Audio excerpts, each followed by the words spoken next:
Good afternoon, everybody. Welcome to another episode of Dropping the Gloves. A Wednesday, Tim. It kind of feels like the first episode of the week just because we did that interview. But how are you doing, Tim? Everything going okay? I'm doing well. Yeah, the interview, we haven't done one in like 2 months probably. Been great. I know. I miss them. I mean, we did Duchesne. That was the only one in like the last 90 days, it feels like. So it does feel like a weird week. But yeah, I thought the interview was okay. A little bit dry, a little bit low energy. And it wasn't just when we hit the record button, he got mic shy. Like he was bringing that same energy just before the show with the two of us. Just kind of low and we have a lot of feedback on YouTube and Instagram about not the best interview we've done in terms of just, I think most people know that it wasn't us, but I will say selfishly, it's frustrating because, someone that doesn't know the show listens to just that one as the first episode and thinks we don't do interesting interviews and they don't listen again, Like that's the part that I'm like, oh, give us another chance if that's you. But I thought it was okay. Yeah. But you? Yeah. Talk ill of Matt Roy, great hockey player, good guy, though. That's the thing. Great guy. They can't all be winners. I'll leave it at that. He was a great guy to talk to. Very just low energy. That's okay. It doesn't play well over the radio. You know what I mean? Michigan Tech alum. It's unfortunate. Did it get brought up on air how I'm being inducted into the Michigan Tech Hall of Fame, or was that before? You mentioned it very quickly, but I think that was on air. Yeah. I can't remember. Because, I'm getting inducted into the Sports Hall of Fame for Michigan Tech. I don't think we brought it up on the show here. And Matt Roy is much more successful than me in hockey. Much more successful. But again, the All-Star game opens a lot of doors, Tim. And it's opening up this one. I'll call a spade a spade. I'm not a very good hockey player, but going in the Hall of Fame, baby. So, how do you like them apples? I mean, you guys are opposites in that way, where he is a great hockey player, but he's not a big personality. And I don't know. I feel like that's typical for a lot of the fourth line guys who were the glue guys in the room and everyone's pal and sense of humor and all that. Cam and all the other guys we've had on the show, Laraque. So it fits right in there, and I'm sure you'll represent the school really well. Thank you. Do you feel a little bit of responsible for that too? You feel like you're sharing in the Hall of Fame with me? Yeah, I would say maybe 10%, 15%. You're not. 0%. It's ours. It's both of us. No. 0. It's all. We got to talk about Laraque too. I was texting with him the other day. Very funny stuff. Yeah. He's such a good guy. I want to hear about it. Such a good guy. But before we get into that, this episode is brought to you by Bet365, proud partner of Dropping the Gloves. Open an account with Bet365 today, and you can bet on a huge range of markets. So whatever the sport, whatever the moment, it's never ordinary at Bet365. Use code HOCKEYCA. Get started today, everybody. Kind of a lull in the sporting period, right? Basketball's done, hockey's done, baseball still in the feeling out process, football non-existent. So you can still have some fun. Lots of good stuff to check it out. Go to Bet365. All right. Because of the interview, Tim, I've been inundated with people. I want a Tim update. How was his trip with the girlfriend? They went to her home. He met the parents. The big meeting. It's a huge deal when you meet the parents for the first time. And you're going into her territory. You're in an unknown space. A lot of family around, not just the parents, I would imagine, a holiday weekend. How did it go? There's a lot of women, Tim, who listen to this show who are hoping that it went terrible. Yeah, because then they might still have a chance with old Timmy Dubb. So how'd it go? Let us know. Yeah, it was great. We were up there from Tuesday to Sunday, so a good 5 nights, I think, and that's a lot for the first time. With the parents and the whole family. Is that what you're going to say? Yeah. So I met them and her sister and her sister's husband and her 2 little nephews who were, I think, 4 and 1, something like that. So young kids, and it was a long time, but it was great. I mean, Port Austin, Michigan. So just to get, if you think of the mitten, John's up here, up in the pinky, And Port Austin, the very tip of the thumb. And so it's right on the lake. Like their condo is legitimately on the water. You look out the window, it feels like you're on a cruise ship. You just see water and barely any grass. So it's great location, very cute little town. Similar, John, to Sutton's Bay. If you know that area, I know you do. Yeah. It's like small, quaint, very seasonal, but 4th of July parade was great. The whole family was great. It was really good. The weather was good. And I would say couldn't have gone better. How was it meeting the parents? Good. So we got in the night before the other family, her sister's family. So we got a little time, just the 4 of us, Julia and I and her parents. And so that was really good. We got in kind of late, but they had dinner ready for us at like 8 o'clock or whatever it was, and took us out to lunch the next day. So it was really good. Great people, very excited to have us there. And Port Austin's not where they live. They're down in Lansing, but they drive up almost every weekend. And they've had it for 24 years or something like that, 21. So it's been in the family a long time. It's their very special, sacred place. No one cares about the house, Tim. Yeah, no. So let's just get to the brass tacks here. Did you put on some kind of showtime for them, some kind of airs? Because it's a big deal.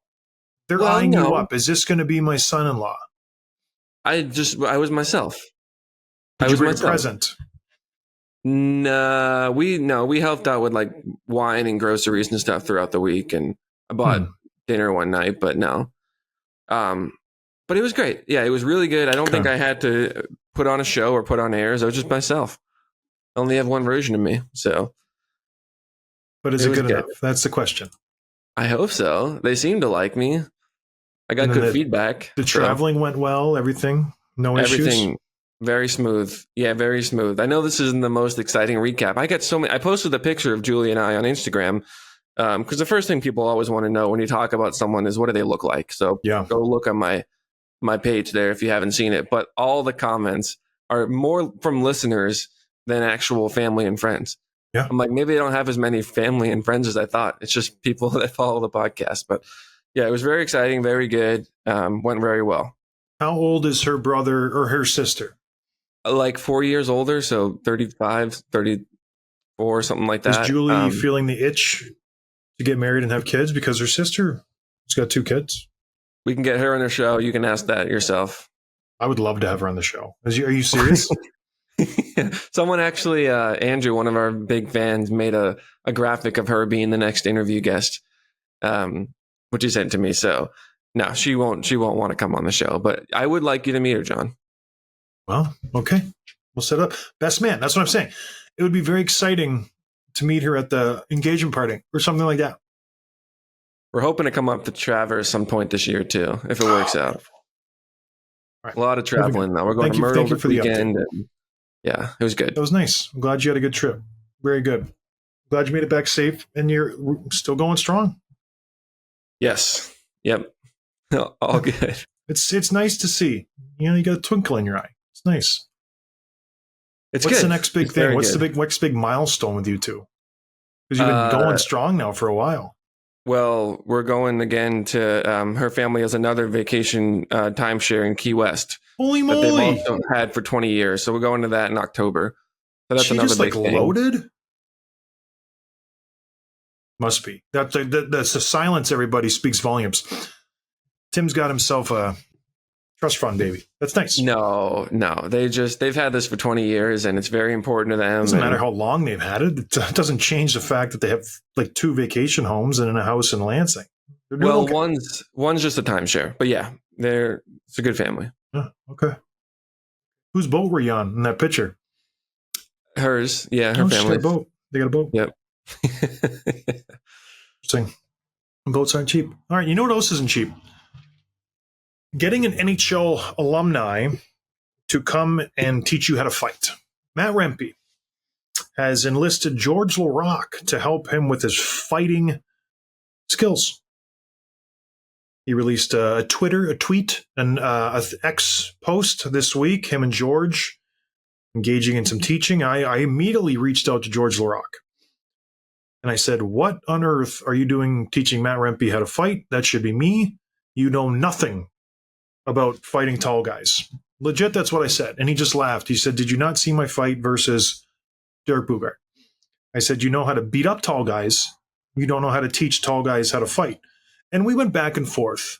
And it ended with me calling him a fatso and not tweeting him, texting him back, because I was a little upset, because I would have thought if Rempe was going to reach out to somebody, I'm the logical choice, right?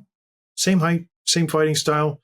But no, I guess maybe George was in Edmonton. Who knows what happened there? But getting a lot of press, this is a fight camp, much like Derek Bugard and his brother did years and years ago.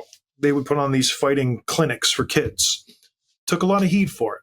Why are we teaching people how to fight? It's not part of the game. We're trying to phase that, stuff out of the game. All of a sudden, this year, Matt Rempe comes in. Fighting is cool.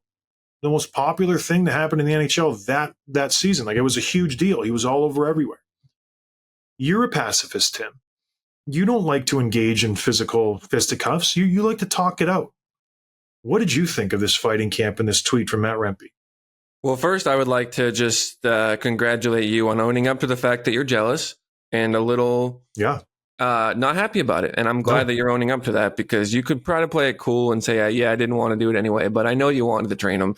And I think, honestly, not that Laraque he's 100% qualified to do that, but I think it's a lot of just the location. They're in the same, they're both in Alberta. They're just, it's an easy Laraque's connection. a lefty, not tall, different. He's 6'3". He's not small. Rempe's 6'7", 6'8". He's a righty, and he doesn't fight Laraque's style. But that aside, don't you think he's a better fighter after talking to Laraque? Don't you think he's better than he was last week? I think it takes more than one day.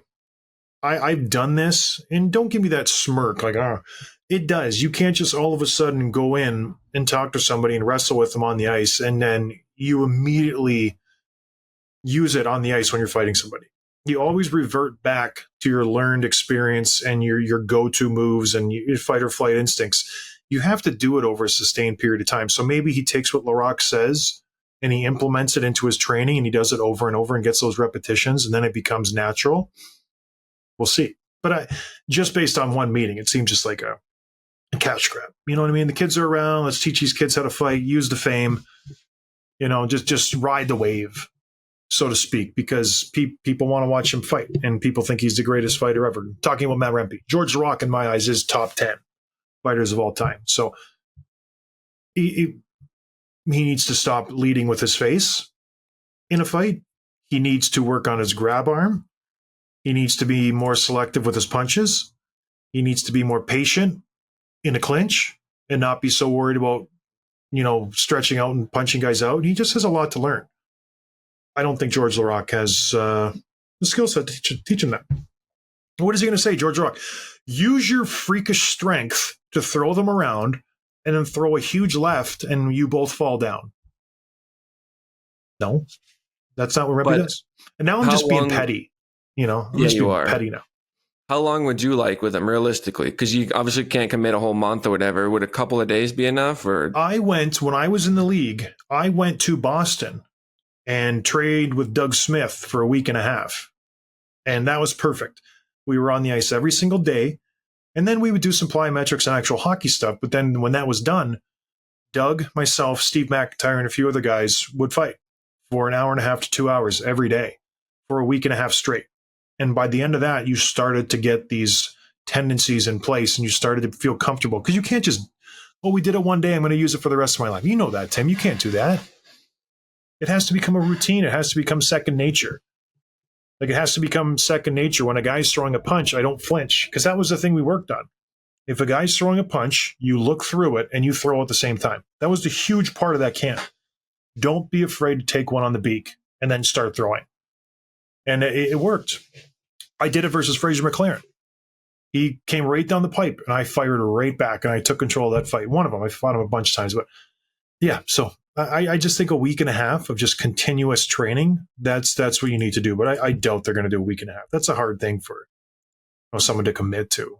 And I doubt he's paying Laraque much, if at anything. George is doing it for his social and just because he's a nice guy. It's nice to see. Fighting's back. Are they getting a lot of heat? Are people tearing them down? I didn't follow up too much on it. Is it mostly positive?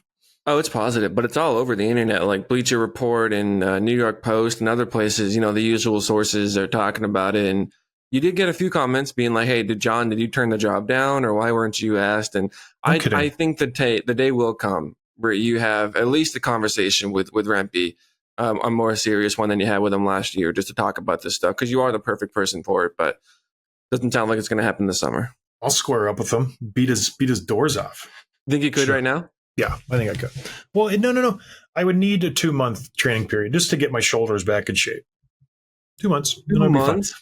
2 months. Tim, it's only like 45 seconds. I would just need 2 months to get the shoulders back going. Get them moved up a little bit. You know what I mean? You got 1 week. I'm moving my shoulders around this. Stretch out. Yeah, I need a couple months, but I think I could beat him up. He's not there yet. I didn't lose fights to guys that he lost them to last year. That's what I'm saying. I lost 2 fights. Colt Nora punched me in the stomach. Josh Johnson cheap shotted me. No, he didn't. Justin. Cheap shot. Justin. Yeah. See, I disrespect him by the first name. Him and Ray Whitney. Disrespect. Both of them. Ryan. Who cares? My wife's calling me. She knows not to call me ever. What is she doing? All right, moving on.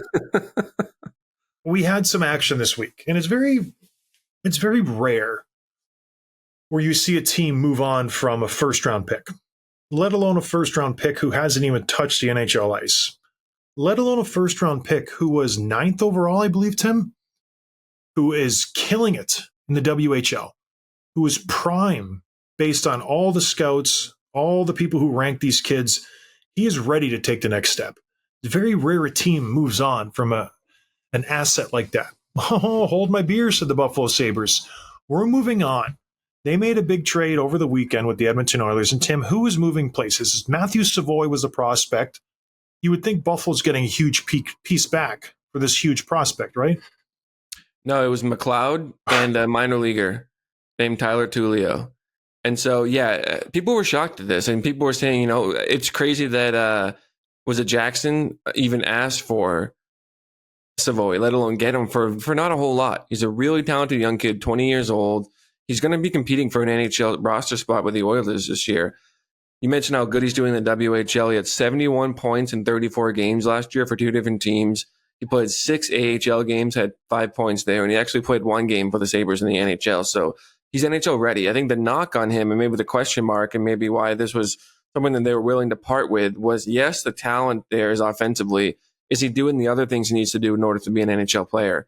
TBD. A lot of criticism against him, and maybe it's a little bit of just trying to rationalize from Sabres fans getting rid of one of the top young prospects is he hasn't progressed the other parts of his game enough, and this is sort of like a chance for him to start new and whatever and get an NHL-ready piece for them. McLeod's going to be their third-line center. He's going to kill penalties. He's going to bring energy. He did that for the Oilers last year, so they're getting the sure thing for a very high upside prospect. So I know that it hurts. It's not all bad, but it's a heck of a price to pay. Yeah, it's to give up on a prospect who hasn't even played in the NHL. He played 1 game for the Sabres. That's it. He had 5 points in 6 AHL games. So the kid can produce in the pro level. Like he's a stud. To give up on a player like that, it's mind-boggling. I don't quite understand what they're doing there, but I get where the Oilers are coming from. They're a plethora of riches down the middle. You got McLeod there. Great. He played good in the playoffs. His value is the highest he's ever been. Well, he's playing behind McDavid. He's playing behind Draisaitl. He's playing behind potentially Henrique. They got Derek Ryan anchoring the 4th line.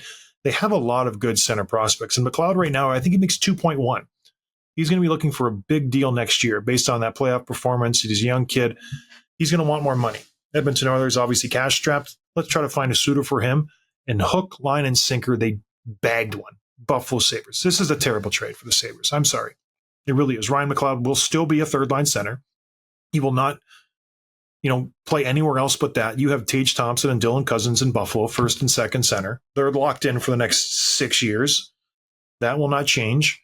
He's going to want more money. So right now you're going to be paying your third-line center $4 or $5 million when he re-ups next year, which he will, and he'll get it. And you potentially lose out on a very good offensive winger who knows how to score. And what's going to be funny, in 2 years, this kid will be playing shotgun next to McDavid or Draisaitl and be putting up 70 points, 30 goals. And you go, oopsie, my bad. Well, we got a third-line center. Kevin Adams missed the mark on this one. I get it. It makes sense. But you can't give up on a player like this. He's 9th overall pick, for Pete's sake. It's not like he's languishing in the dub. He's playing fantastic. His team won the dub. He's good. What do you get, 71 points in 34 games? That ain't bad. 2 points a game. Like, what are we doing here? Like, honestly, what are we doing? I don't know who Edmonton's GM now that Holland left, but great move. Great move out of the gate for them. Yeah, and Savoie's still going to have to earn an NHL roster spot, but he's going to be part, most likely, of what people are calling maybe the best 12-man forward group that's been assembled in the Cap era. When you think about who they've had already. In the world. Well, then you add like a Jeff Skinner to it, he could score 35, 40 goals if he plays with McDavid and stays healthy. You know what I mean? Like, they're going to be better next year if you believe that. So, yeah, tough move for the Sabres fans and great pickup for Edmonton if this plays out. But even if it doesn't, you didn't cost you a whole lot. You had that center depth, so good risk to take. Stuff like this where I'm sure you listeners feel the same way. I know the Buffalo Sabres fans feel the same way. It's like, what are we doing? Why? So now the Oilers get Jeff Skinner on a bargain basement price, and he's going to put up 40 goals probably this year. And then you pick our pocket in our prospects pool in Savoie. I know the Sabres still have a lot of good prospects because they've been stockpiling for years. And now this kid's going to turn out to be a superstar too. It's like 0 for 2 this year. You're taking our players. You're taking all our goals. But no, we got, Tuck and Thompson. They're going to be better this year. It's going to be. We signed Jason Zucker. What? Why not let this Savoie kid play on the second line and just not sign Jason Zucker? I just don't. I don't get it. I really don't. And I shake my head. And a lot of times maybe I'm being just outrageous or not really sensical. This one I don't understand whatsoever. I really don't. You get a third line center. Who cares? Is he that much better than what was there before? Really?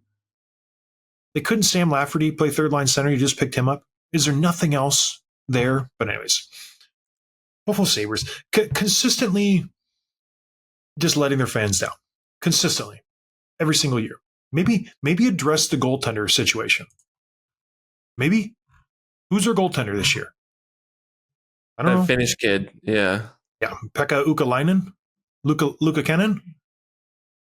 Ukko-Pekka Luukkonen? Devin Levi? It's just, yeah. I don't know. And then I'm rooting for the Sabres, but this one they got worked. They got worked heavy. All right, moving on. Let's talk about another terrible trade. Jonathan Huberdeau trade a few years back. Dealt from Florida to Calgary. Florida obviously wins the cup. Huberdeau, a little salty. Same thing happened to me. I got traded away from Chicago to the Rangers. Chicago won the cup. I didn't feel good. So he made some comments, Tip, about the Florida Panthers winning the cup. Well, what does Jonathan Huberdeau have to say about this? Yeah, so the quote starts, he says, "I'm happy for the guys. They worked hard. Alexander Barkov, I've been with him for years. He works so hard. Aaron Ekblad, Sam Bennett too. It's hard to see those guys lift the cup. You tell yourself, I was there for 10 years during difficult times. But that's how you build a team. When you're young, you don't care. You just want to build a career. Now I'm back in this situation, but a little older." So the first couple of sentences are, it's hard to see my former teammates lift the cup, and I was there for a decade, but I'm happy for him. And that all kind of makes sense. But here's where it gets interesting. He actually talks about the trade. He said, quote, "Tkachuk has arrived in Florida, and yes, he is good. But Tkachuk is well surrounded. They have talent, you see. Bill Zito was good at picking up guys like Ekman Larson and Kulikov, who were not doing well elsewhere. And a good coach like Paul Maurice. I really thought they were going to win. I'm sure it's tough to get traded. I knew it by signing the contract, but I didn't know how it was going to go. I thought I was going to produce points." Remember, he was coming off a 115-point season. But the more defensive game system didn't help. So he's blaming. So first of all, I like the fact that he's speaking from the heart. He's not holding back. He's not mincing his words. I don't like everything that he's saying, but I do give him credit for being honest here. He's saying exactly what he's thinking as if he was talking to a buddy, which is the NHL needs more of. Hockey needs more of that. Not everyone's John Scott who doesn't think about what he's saying and surprises himself by what he says. That's right. So I like this.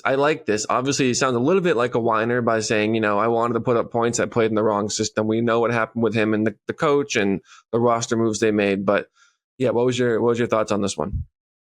Yeah, he's definitely salty. He wanted to win that Stanley Cup, and he's undervaluing Matthew Tkachuk 100%. He's like, yeah, it was a great team. He's not really that good. He's surrounded by really good players. And yeah, they pick up some good defensemen, Ekman Larson, Kulikov. I'm sure the guys he played with at that time aren't happy with this comment, right? Because they're basically saying that you picked up a couple good defensemen and a coach, and that's why you won. It wasn't because of Tkachuk. It wasn't because of I left. I could have been there in Tkachuk's spot, and we would have won the Stanley Cup. That's essentially what he's saying. It wasn't Matthew Tkachuk's difference whatsoever, right? Am I reading that wrong?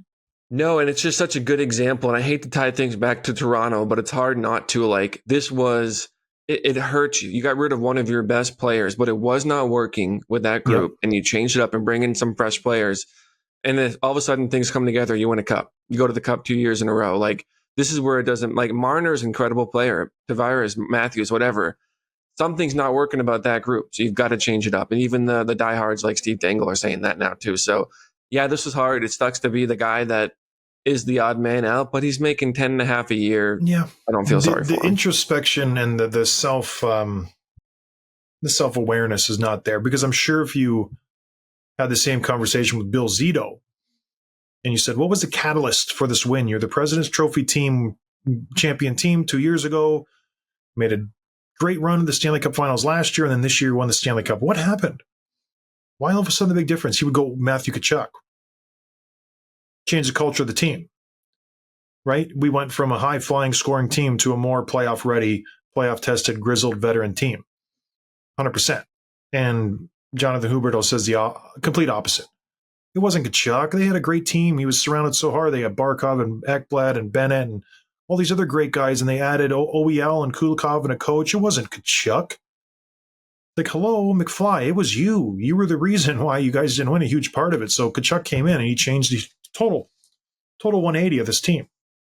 They went from being easy to play against, scoring a ton of goals, to being hard to play against, finishing every check, not scoring a lot of goals, not giving up a lot of goals, just being a prick of a team to play against. So it's just funny. It's refreshing, the comments from Huberdeau, but it also solidifies the fact that he's not taking any blame whatsoever. And then he just like doubles down on it. Well, I'm not getting points here in Calgary. It's a system, man, not me. Defensive system. Sutter, not me. It's like, Jonathan, what? Like, let's go. You can't have it both ways. So it's just very funny. Good for Jonathan. We should get him on the show. It'd be great to talk to him. I honestly would love to talk to him. 2 years ago, after that big season, like, you were kind of projecting Team Canada's lines, and he was probably going to play first line with McDavid and whoever, McKinnon. You know what I mean? Like, he was that guy. And now he said he kind of follow up. He said, I know I'm worth the contract. Several factors didn't help me. It's up to me to get out of it. I like the confidence. You're making 10 and a half sheets though. Like, you shouldn't need to hype yourself up like that. So let me ask you, what did Tkachuk get in that system, points wise? He had over 100, I think. Yeah. Who would have got like 50? Yeah. So it's the player. It's not the system. It's not anything else. Same system. Was Sutter the same coach players when he had 100 points? Yeah. Yeah. Yeah. So this is funny. Players are very prideful, and he does not want to admit that maybe it was him. The reason the Panthers won the cup is because he's not there. I know the Hawks won the cup. It didn't matter if I was there or not. Like, they were winning it regardless. I could have picked up a ring if they would have kept me, and Brandon Bullock were just passengers. You know what I mean? So, like, Huberdeau was a main cog in this team. And with him gone and Tkachuk in, Stanley Cup parade. Very good. All right. Another interesting kind of the hockey move, but something that maybe people don't talk about. TV rights. Big issues coming. The last few years, Bally Sports not doing so well. You know, losing teams' rights, not paying their bills, such and such, blackouts in markets where, you know, you shouldn't have blackouts. Is this the way to grow the game? Very interesting situation. Not a lot of people know about it. I know about it a little bit just because I was in the Blackhawks realm this year. I worked for NBC. Now we're not with NBC.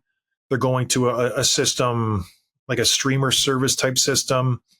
How is that going to work? I don't know. We're still working with the kinks. I don't even know if I'm going to work for them next year. It's all up in the air. And a lot of teams are doing this. They're getting away from traditional cable, getting away from that situation. Can we make more money going our own route, getting our own advertisements, getting our own platform, doing it our way? And the Dallas Stars have done that.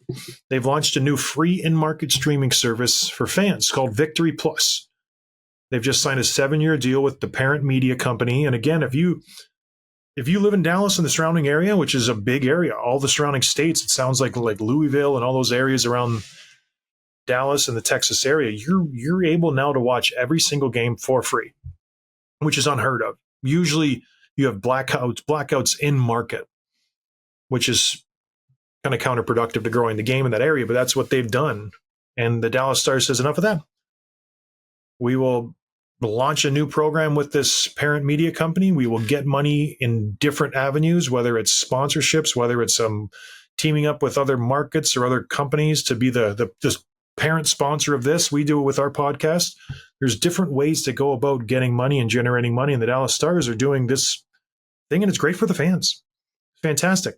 There's reports that Nashville and other teams might follow suit, going away from the traditional market. And it's a big deal because a lot of the NHL revenues come through the TV deals that they sign. The ESPNs, the CBCs, the Sportsnets, all these other ones. If teams start going away from that model, this might affect things. They might trickle down, and you're not getting a huge deal with ESPN. You're not getting huge deals in other places. So we'll see what happens. But what do you think of this, Tim? You're more of a marketing guy. How does this, hit you? Well, obviously good for the fans, and I think I saw a report that Nashville is another team that's looking into it, like you said, and it's good for them to be able to. The blackouts are crazy, right? The blackouts are nuts. It's just they're hurting the game, and I think everyone knows that. My question is what does Gary think of a thing like this? How much control does he have in the situation? Did he have to approve this? Is this totally separate from the NHL? Like, what's the level of involvement, do you think, at the top? I think little. I don't think Gary Bettman has any say in any of this. I know in Chicago he doesn't have any say at all. It's a team that controls the rights, and so they go out and they can distribute their rights to anybody they want, and they sell it to whether it's an NBC, whether it's a streaming service. So I think it's the Dallas Stars doing what they want to do. I don't think Bettman has any say in this whatsoever. It hurts his marketing maybe with other big companies, but no, I think he has no say whatsoever. He obviously maybe with Boston, because him and Jacobs are best buddies. But yeah, I think this is a good thing.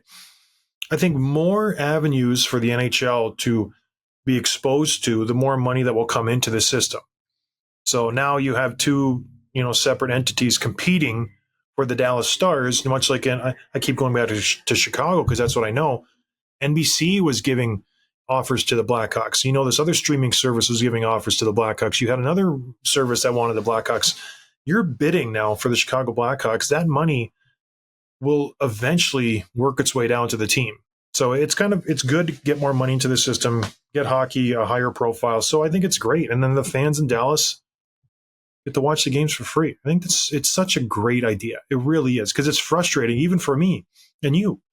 It's like, how the heck do we keep up with all these games? We got ESPN Plus, we got Hulu, we got all these other streaming services. We try to watch things, and it's difficult.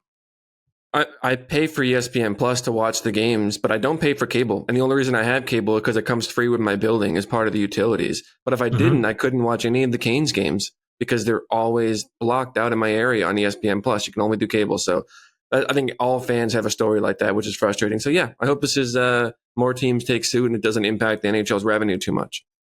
All right, moving on to some more concrete hockey talk. UFAs are done. The draft is done. We're moving into the next phase of team management. It's time for the RFAs. In some years, there's not a lot of exciting RFAs. There's not really much to talk about. GMs get their duties done early. They sign their players and they go on their way. They have a good summer. Not so much this year. There are a lot of enticing RFAs, guys coming off entry-level contracts who are looking to maybe potentially sign a long-term deal, a bridge deal. We don't know. There's a lot of different avenues you can go, but let's talk about it, Tim, because some GMs have to make a lot of big decisions here in the near future. And the first one is your guy, Don Sweeney. Jeremey Swayman is an RFA. He went through arbitration last year, as you recall. Wasn't a smooth process. The back and forth between him and his agent and then the team was very negative. And Jeremey Swayman spoke with that in public. He said he didn't like the process. It wasn't good to hear about your team cutting you down to try to get a better deal. He eventually signed a 1-year, $3.475 million contract with the Boston Bruins. The Bruins had the luxury of having Linus Ullmark. Not so much this year. They traded Linus Ullmark. Jeremey Swayman is the starter. He is the guy. He had a fantastic year last year. He only played in 44 regular season games. based on that, yeah, maybe we'll re-sign him. Decent deal. We are signing him off of his playoff performance. I know the Bruins didn't go as far as they wanted to, but it wasn't because of the goaltender. He played in 12 games, .933 save percentage, and that even understates how good he was. He kept these guys in every single game. He was fantastic, standing on his head. Never really had, he let up maybe one bad goal in 12 appearances. So he wants to get paid, Tim. And we're going to play a little game. What does Jeremey Swayman get? What do you think the Bruins are going to do? You're a Bruins insider. You write blog posts about the Boston Bruins. By the way, when's the next blog coming up? I haven't seen one in a while. Yeah, it's been quiet. I've been a little busy, but I'll do. Okay. I should do more. You just in love. That's what it is. All right, but let's talk about Jeremey Swayman. What do you think he's going to get, Tim? Yeah, I've been reading about different numbers, and I feel like some of these are higher than maybe they tend to go. You look at the comparables. Bobrovsky makes $10 million for 7 years. That goes back a couple of years. Vasilevsky's at 8 years, 9.5. Hellebuck 7 years, 8.5. Sorokin 8 years, 8.25. Saros 8 years, 7.74. So they're all hovering around that 8 to 9.5 range for the most part, and I feel like that's a really good spot for him. Some of these guys are older, and you're getting more like a guy who's already in his prime, like a Vasilevsky when he signed his Hellebuck.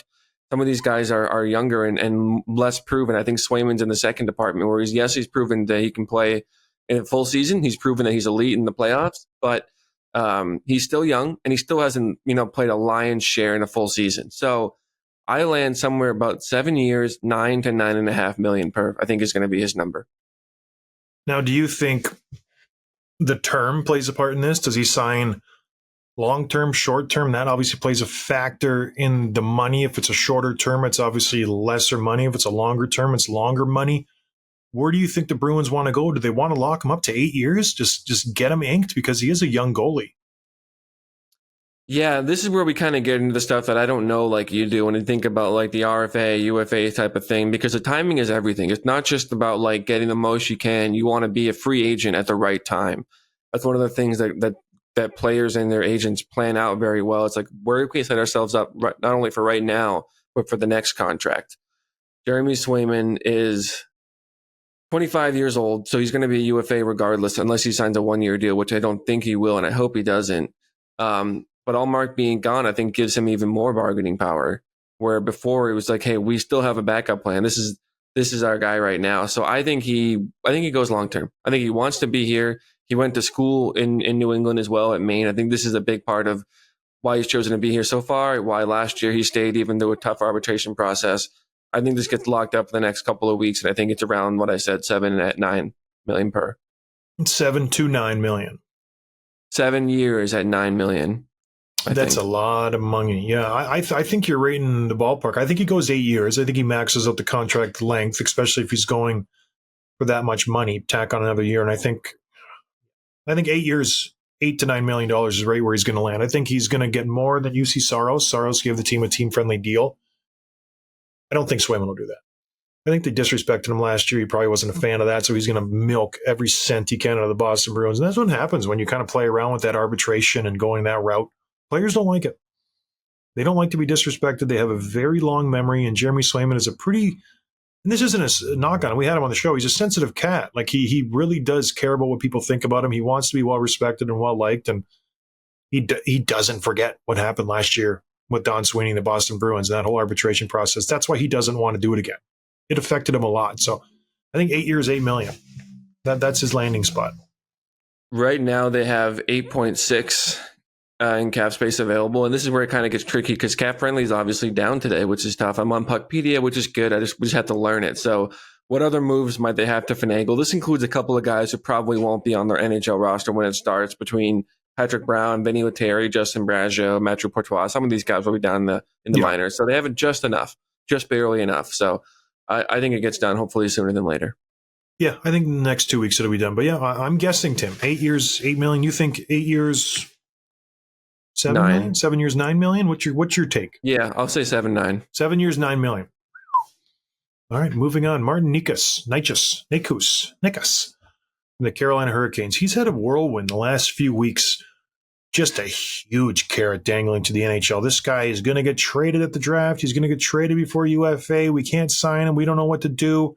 Well, lo and behold, they're GM Yuri Tulsky said, as of right now, he's an RFA with us. He's headed for arbitration where he'll either get a 1 or 2 year contract and he'll play for us. If something happens between now and then that'll happen. But right now, that's what I'd assume. Very frank from a GM, talking about his potential star winger going into his 25th-year-old season, coming off a pretty good, season. I think he had, a point per game? And he was developing into the best player on the Carolina Hurricanes, arguably one of the best goal scorers, best hands on the team. Like, this guy is very, very good. He's frustrated with his usage on this team. He thinks he's better. I know he's better. I watched the games. This guy's really, really good. He's not being deployed on the first line. He's not being deployed on the first power play unit. He's a secondary option all the time. He wants the big minutes. I think he deserves it. I think Rod Brind'Amour knows he deserves it. What happens next? I know the Carolina Hurricanes would like to keep him, but have they burned that bridge with him? What do you think is going to happen to him? You're in Carolina. Talk to me. Tim. Yeah. This is one I'm surprised that has not been signed yet, because I kind of thought he might get moved at the draft or, free agency, and he wasn't, obviously. Then they let Gensel go. Yep. And then all of a sudden, I think, it's more likely than not that he stays there. I think it was, kind of between him and Gensel. They don't have the option of signing both, and Gensel's obviously a better player. But with him out, I think Martin Necas signs, this is where tough numbers to probably worth like 6.5, maybe. But he's at 25 years old. He's going to be a UFA at the end of any kind of term deal. So tough to, predict his value. He's making 2 years at $3 million per. So he wants a payday. He wants a big one. He wants a bigger role. Like you said, I think he has to be convinced not only of the money, but the fact that he's going to get a chance to play in the way that he feels he deserves, getting stuck behind Aho and Svechnikov and Teravainen and some of the other pieces there. But Teravainen's gone as well. So I think the situation is ripe for him to take a top-line role and get paid for it. Yeah, I think it's just the term that we're waiting on now. So there are some comparables that have signed the last few years. Jake DeBrusk signed a 2-year deal with the Bruins. I think he had $4 million per. Burakovsky signed a 2-year deal a couple years back. In 2020, it was $5 million per. There are some comparables for the 2-year contracts. I think Martin Necas is going to go for a longer-term contract. Then you start looking at contracts 5-6 years. Over the recent years, Jonathan Huberdeau signed a 5-year deal with the Florida Panthers. He was making $6 million plus. Those types of deals where those types of players are pretty similar. You had Teravainen in Carolina signed a 6-year, $5.4 million contract. I think that's a good number for him, unless you want to go longer term. If you want to do the $7 or $8 million term, and we'll talk about Mo Seider and Lucas Raymond in a second, that's when you start to get to the higher term. And if I'm Martin Necas, whatever the hell his name is, I'm sorry. If I'm him, I want 7 years. I want 8 years, because maybe I don't pan out to be that high-end guy. And you kind of have a little bit of leverage right now over the Carolina Hurricanes, because you mentioned you lost Teravainen. You don't have Jake Gensel. You don't have another high-end scorer in this lineup. Does Seth Jarvis continue his progression? Where's Svechnikov? He's always injured. We need a goal scorer. We need a high-end elite player, and that's what this guy is. So if I'm him, I'm looking at a Kyle Connors contract a couple years back. I'm looking at a Kevin Fiala contract last year. I'm looking at a Troy Terry contract. All of those guys were $7 million plus for 7 years plus. So realistically, if he's signing 7 years, I'm asking for 7.5. That's what I'm asking for. Even though he only got 56 points last year. It's not like he's setting the world on fire, but I'm asking for that type of money. 2 years ago, he had 71 and 82. He regressed last year. Go for it. Why not? You kind of have a little bit of leverage right now over the Carolina Hurricanes. So this should be an interesting one. Do they just keep going to arbitration this year, and then he's a UFA? I don't think Carolina's going to let that happen. So yeah, this is the one that will be an interesting one to watch. I think Swayman obviously stays in Boston. Both parties want to make that happen. I don't think both parties want to make this happen in this situation. He wants to move on. Carolina Hurricanes are kind of in a tough position where they need him to stay. They're not going to find a better player than him on the open market or in the draft. So we'll see what happens. And the thing to keep in mind, too, and we'll talk about maybe Jarvis next because they fit right into this, they have just about $11.6 million in cap space. They got to sign both of these guys. Mm-hmm. They're both RFAs. They both want to get paid. Jarvis is coming off his ELC. He's going to be wanting similar money, too, I think. He's going to be wanting this. Does he sign shorter term to take him to his UFA contract? Jarvis is still pretty young. But, yeah, they have a decision to make, and it's not going to be easy to bring both of these guys in. Yeah, I think what you see happening is what happens to Jarvis will be contingent on what happens with Necas. It'll be contingent on that. If Necas goes long term, I think Jarvis goes bridge. If Necas goes arbitration 1-2 years, I think Jarvis goes long term. They'll do the opposite just to make the cap situation work. But yeah, it'll be fun. In another situation where two players are entering a contract year is right now with the Detroit Red Wings. Lucas Raymond, Mo Seider, the cornerstones of this franchise. Coming in, Mo Seider wins the Calder. Lucas Raymond had a career year this past year, really elevated his game, 31 goals, 72 points, played fantastic. Mo Seider, maybe not his greatest outing. I think he still isn't reaching his potential just yet, but that doesn't mean he's still not a shutdown defenseman, first power play guy who's just a stud on the back end. What do you do with these two guys? Steve Yzerman had an interesting quote a few weeks back just talking about how to deal with guys coming off their entry-level contract, and he said this: the term and the dollars have got to work for both parties. You have to pay a player enough that he's willing to lock up long-term and give you 8 years, but also it can be dangerous if you're paying an extreme premium for potential, because a lot of times it can be difficult. If you don't have a cap issue or any concerns, and you don't have to worry about them as much, but those deals make your cap issues as well. So again, I'm certainly open to it, but the term, the dollar amount has to work for both parties, and that can be a challenge. So it sounds to me he doesn't want to give out a long-term deal. Stevie Y likes to give out 3, 4, 5-year deals, nothing that's going to handcuff you in long-term with a player that you don't know how it's going to pan out. In this case, I think he goes against his words. I think we know these guys are going to work out. I think they have a track record and enough, on their resume to say, this is who we want to build our team around. What do you think? Are these guys going to sign a bridge to get them to that 25-year-old year, or are they just going to go long-term right now? I think they go long term. I think you kind of make a big statement that these two are the futures of your franchise. They're young. They're obviously super talented. Like you said, 31 goals, 70 points for Lucas Raymond, who's still coming into his own and still has not played with like a ton of high caliber line mates. He's got Larkin, obviously, but they've had like a rotating door of guys in the top 6 over the last couple of years. And Mo Seider, coming off the Rookie of the Year, has taken, if you look at his stats, you might think it's a step back. But again, we talked about this months ago, is like he is leading the league in like D-zone starts, playing against the top lines, playing penalty kill, all that stuff. Like he's playing the hardest minutes possible for a team that wasn't even a playoff team. So like he's obviously still a stud. Like he'll be there. And so I feel like if you're a Red Wings fan, you want these guys locked up long term. And I think Yzerman does that. The thing that does stand out to me about the quote you just read was not paying a premium for potential, because there's a lot of guys that, for the most part, have worked out okay. But like the Sanderson signs big deal in Ottawa, didn't have a great season, and Matt Boldy playing pretty well. But a lot of these guys are getting signed before they do the big thing. And to your point, these guys have already played multiple seasons as teenagers. So I think they're ready. I think they get locked up long term. And the numbers, I don't know. What do you think their numbers are? Yeah, I think Mo Seider, especially with the salary cap raising, I think Mo's going to ask for 8 years, $9 million. I know that sounds outrageous. I think that's a good number for him. I think he's still growing. He will be a potential Norris Trophy candidate for years to come. I don't think Raymond's is as high, maybe $7.5 million over 8 years, 7-8 years. I think that's where they both live. I think that's a fair market value for these two guys. I really do. I think Lucas Raymond fits in well in that first line with DeBrincat and Larkin. I think that's a very, very good first line. Why not just lock him up? You got DeBrincat locked up, Larkin just re-up. So that's your first line. You got to pay him like first line players. And Mo Seider, we know how good he is. So yeah, I got Mo $9 million per, and I got Raymond at $7.5 million per. I think that makes sense. The Wings have some money to spend too. They have almost $20 million in cap. They lost Robbie Fabry, David Perron, Daniel Sprong is hitting the open market, Gustav Speer, Wallman, Reimer, bringing a few other guys, a couple of goalies, Jack Campbell, Cam Talbot, Gustafsson, Tarasenko, but they still have over $19 million in spend, so they can give these two guys the contracts they deserve and still have some extra to play with. All right. Long-term, short-term, what do you think they're going to do? Both long-term. Yeah, I agree. I think that's the smartest thing to do for a GM. Just go, what you have, just lock them up. I know it's a lot of money. It's very, big number to wrap your head around, but you have to do it. This is who you're going to win a Stanley Cup if you want to win a Stanley Cup. These are the two guys. All right, moving on. The LA Kings. Interesting situation here.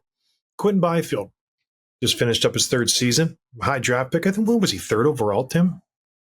2nd, I think. 2nd overall? I think you're right. Came into the league, not very good.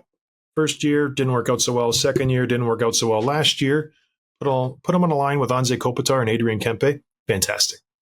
Absolutely dynamic line. They fit each other so well. They clicked. They read each other's mind. A lot of this has to do with Anze Kopitar because he's just so smart, so cerebral, knows how to play the game, makes it easy for the guys around him. But Byfield took off. I think he took, tendencies and keys from Kopitar. He really, really enhanced his game. And Kempe is one of the best underrated goal scorers in the league.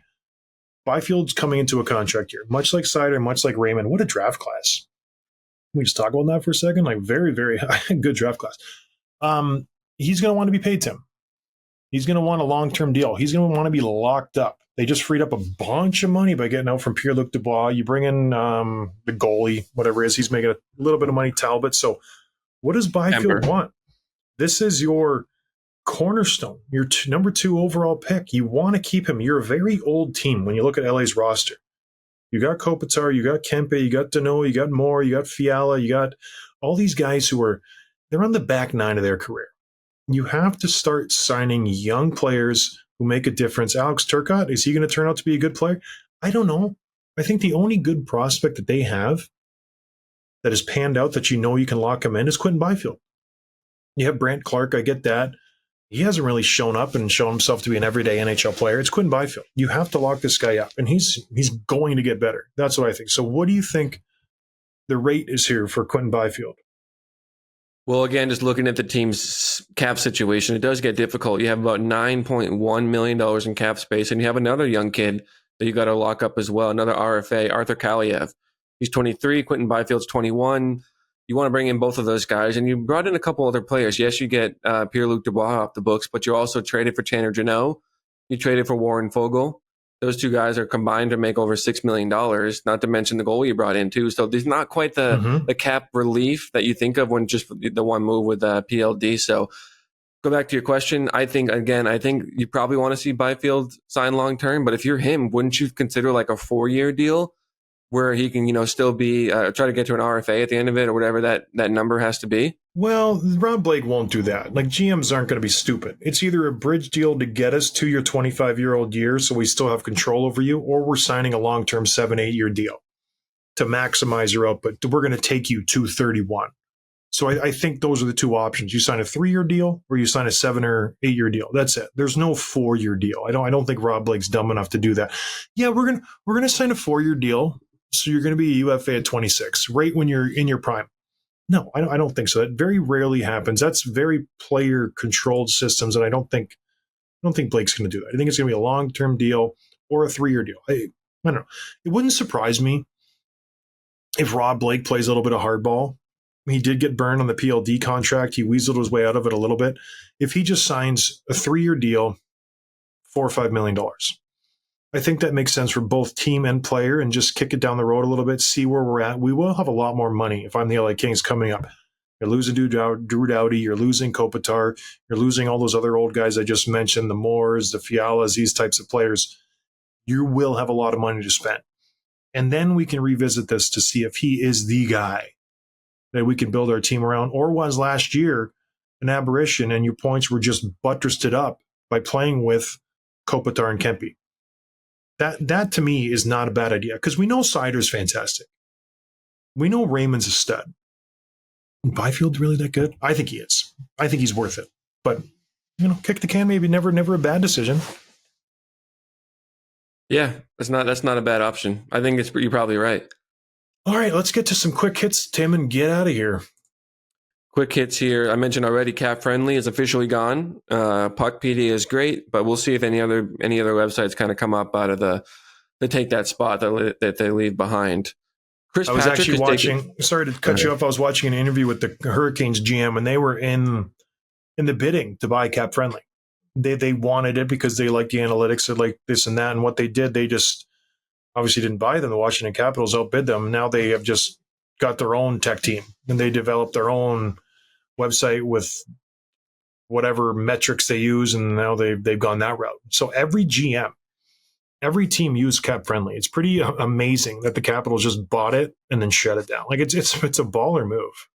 I had never thought about it, but I just assumed that these teams all had these things internally anyway. These systems. I didn't know that they were using the same tools that the fan use. But When I was with the gonna Rangers, change. Glenn Sather had a huge board. The whole wall was a whiteboard, and he had magnets of every professional player ever. Like, it was amazing. And he had every team and their minor league team and then all their prospects on magnets. And then they had little marks next to them so you could pick them up and put them over here and move around. And there must have been, not even kidding you, 2,000 magnets on this thing. It was impressive. And then he had the Ranger system over there. But yeah, it was just a whole wall. And he would sit there with his cigar. He wouldn't smoke it. He would just chew on it and just look at this board and try to figure out who he likes. And he'd have his scouts in, and they'd have marks next to each name, and like, oh, let's star this guy. Let's keep an eye on that guy. And old school system. So yeah, teams don't have exciting, sexy systems just because they're in the NHL. You assume they would. They don't. They don't. So they use cap friendly just like we do. And they go, oh, is that guy? Well, how many years does he have on his deal? Cap friendly. That's gone. So now they have to pivot and figure something else out. That's cool. That's a cool image, though. It's like Moneyball, just the magnets on the wall. Exactly. Yeah. He probably, I doubt it's still there. But yeah, it was very neat walking in there. Very intimidating because you look at the board and you go, where's my name? Where's it at? It's like not in the top starting 12. You're like, oh, okay, I'm not playing. Thank you. It's funny. Yeah, Capitals GM, they have a new one. Chris Patrick takes over. His father, Dick Patrick, is the chairman of the team. Brian McClellan's going to remain as the president. I don't think it's going to be many changes. Basically, all systems go there. But I wonder how much of a role he played in all the moves they made in the last couple of days or last 2 weeks, I should say, with Matt Roy and Mangiapane and Pierre-Luc Dubois and all that. Yeah, who knows? That's a good question. He's making some good moves. I like it. But yeah, a little bit of nepotism makes me sick. Cool news here. The Kraken have named Jessica Campbell an assistant coach, making her the first woman to hold a full-time role on the NHL bench, which is a landmark move here. Really cool to see that.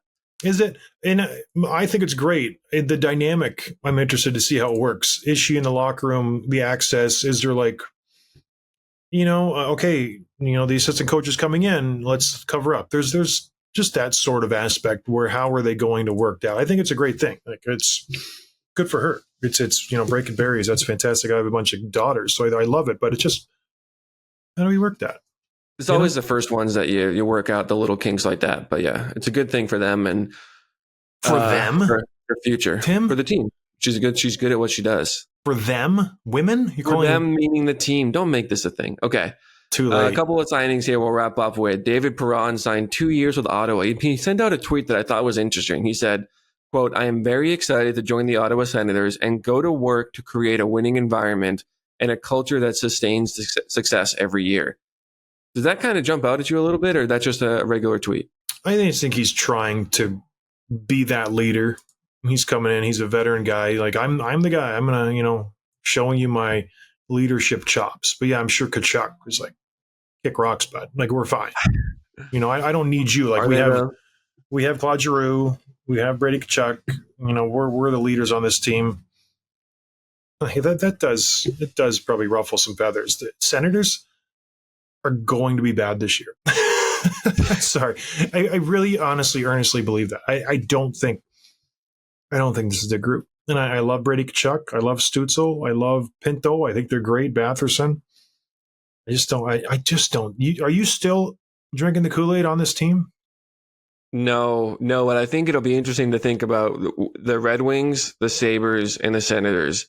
Those three teams have been grouped together for 3 years now. I wonder which of them takes a bigger step forward this year, or none of them. Maybe they all miss the playoffs again. Who gets the most points? It's not the Sabres, unfortunately.